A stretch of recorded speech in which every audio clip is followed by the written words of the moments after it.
सदन और मदन का मेरे अलावा इस दुनिया में कोई नहीं है। दोनों बहुत ही मेहनती और ईमानदार हैं। इनका खेत है और एक घर भी है। बहुत अच्छे। मेरी दोनों बेटियां भी सर्वगुण संपन्न हैं। दोनों एक ही घर में जाएं और साथ साथ रहें। मेरे लिए इससे अच्छी बात और क्या हो सकती है। तो ये मेरा वचन रहा कि आने वाली एकादशी के दिन हम मदन और सुषमा और सदन और प्रभा की शादी करेंगे। हाँ भाई साहब, ये बहुत खुशी की बात है। लीजिए, मुंह मीठा कीजिए। एकादशी के दिन सुषमा और मदन और प्रभा और सदन की शादी संपन्न हुई। पड़ोस की एक काकी ने उनका स्वागत किया। खुश रहो, खुश रहो। अगली सुबह दोनों सदन और मदन खेतों के लिए निकलने के लिए तैयार थे। सुषमा, मेरा खाना ले आओ। खाना बनने में थोड़ा वक्त लगेगा। आप दोनों खेत जाइए, मैं खाना वहीं ले आऊंगी। ठीक है। कुछ देर बाद प्रभा, प्रभा। हाँ दीदी, मेरे सिर में बहुत दर्द है, तुम ये बर्तन घस दो। ठीक है दीदी। आपका खेत तो बहुत बड़ा और उपजाऊ है। ये हमारे वर्षों की मेहनत का फल है। भाभी, इस गांव में सिर्फ हमारे खेत हैं, जहां साल के 12 महीने कुछ न कुछ उगते ही रहते हैं। ये तो बहुत अच्छी बात है देवर जी। चलिए, अब मैं चलती हूँ। प्रभा, ये क्या है?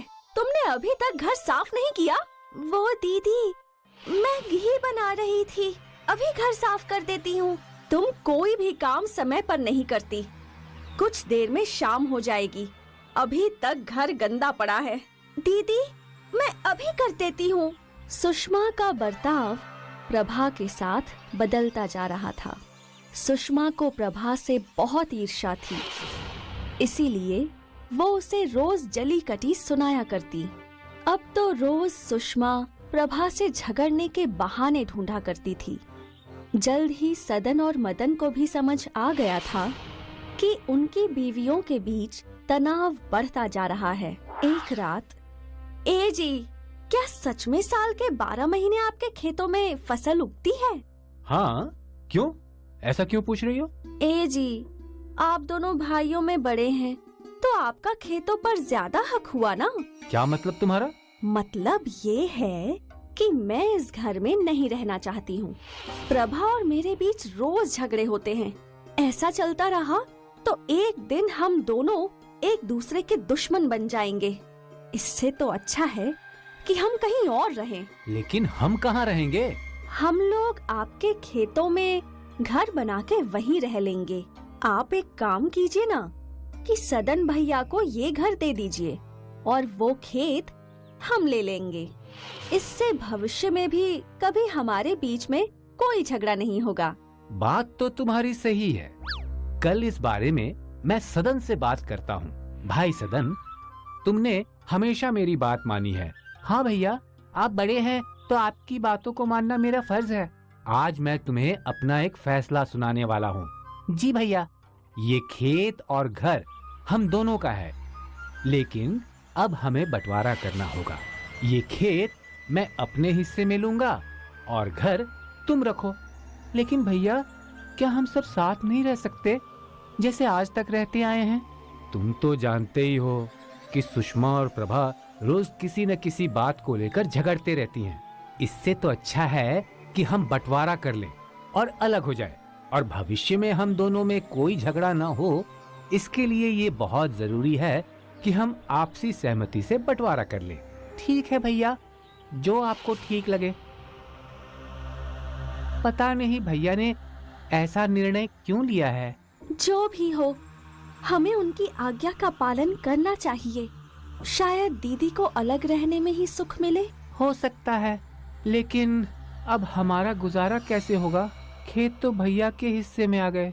आप घर के बाहर जो थोड़ी जगह है वहाँ सब्जियाँ उगा लेना और मैं टोकरी बना के बेचा करूँगी। इससे हमारा गुजारा हो ही जाएगा। ठीक है, जैसी भगवान की इच्छा। और फिर सदन ने घर के बाहर ही सब्जियों के बीज बो दिए और प्रभा भी टोकरियां बेचने लगी। 1 महीने बाद एक जख्मी चिड़िया उड़ते हुए आई। अरे रे रे रे रे, इसके तो पाँव में चोट लगी है। प्रभा, प्रभा, हाँ जी। थोड़ी हल्दी का लेप ले आओ। ये पक्षी घायल है, इसके पैरों पे पट्टी करनी पड़ेगी। अब बहुत जल्द तुम ठीक हो जाओगे नन्हे दोस्त, और फिर से उड़ पाओगे। अब कुछ देर यहीं आराम करो। कुछ समय बाद वो पक्षी उड़ गया। प्रभा, प्रभा, प्रभा, ये देखो, हमारा नन्हा दोस्त हमारे लिए कुछ लाया है। ये देखो क्या है। अरे वाह, ये तो कद्दू के बीज हैं। आप इन्हें बगीचे में बो दीजिए। हाँ हाँ, ठीक है। अगले दिन जैसे ही सदन बगीचे में पहुंचा, वो कद्दुओं को देखकर चौंक गया। प्रभा, प्रभा, क्या हुआ जी? आप इतना क्यों चिल्ला रहे हैं? अरे ये क्या, एक दिन में कद्दू उग गए और बड़े भी हो गए। ये जरूर कोई चमत्कारी कद्दू है। लगता है उस पंछी ने जादुई बीज लाए थे। हाँ, और आज तो मैं कद्दू की सब्जी खाऊंगा। चलो इन्हें अंदर ले चलते हैं। सदन और प्रभा कद्दू घर के भीतर ले गए और फिर जैसे ही सदन ने कद्दू काटा, अरे रे रे, इतना सारा सोना! अपने पूरे जीवन में पहली बार मैंने इतना सारा सोना देखा है। मैंने भी। आप दूसरा काटिए। सभी कद्दुओं में उन्हें सोना ही मिला। अब जब मदन उनसे मिलने आया तो दोनों ने पूरा किस्सा उन्हें बताया। अच्छा, तो ये बात है। अच्छा है, मैं तुम दोनों के लिए बहुत खुश हूँ। मदन घर आया और उसने ये सब सुषमा को बताया। अच्छा, तो इसीलिए वो इतने अमीर हो गए। अच्छा है ना। सुषमा के खुराफाती दिमाग में फिर से लालच का बीज उगने लगा। आप एक काम कीजिए, उस चिड़िया को पकड़कर उसकी टांग तोड़ दीजिए और फिर मैं भी उसकी मदद करूंगी। इससे हम भी अमीर हो जाएंगे। क्या ऐसा करना ठीक रहेगा? मैं कोशिश करता हूँ। मदन ने उस चिड़िया को दबोच लिया और उसकी टांग तोड़ दी और फिर सुषमा ने उस पर पट्टी की। पंछी फिर उड़ गया और अगले दिन उस पंछी ने उन्हें एक बक्सा दे दिया। इसमें भी कद्दू के बीज ही थे। उन्होंने कद्दू बोए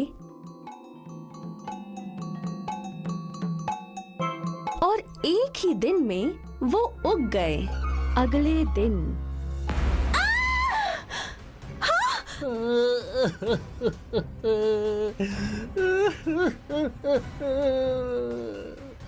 इसीलिए कहते हैं, जैसा बोओगे वैसा पाओगे। सुषमा ने लालच बोया और उसे बुरा फल मिला, और प्रभा ने अच्छाई बोई थी और उसे अच्छी जिंदगी का फल मिला।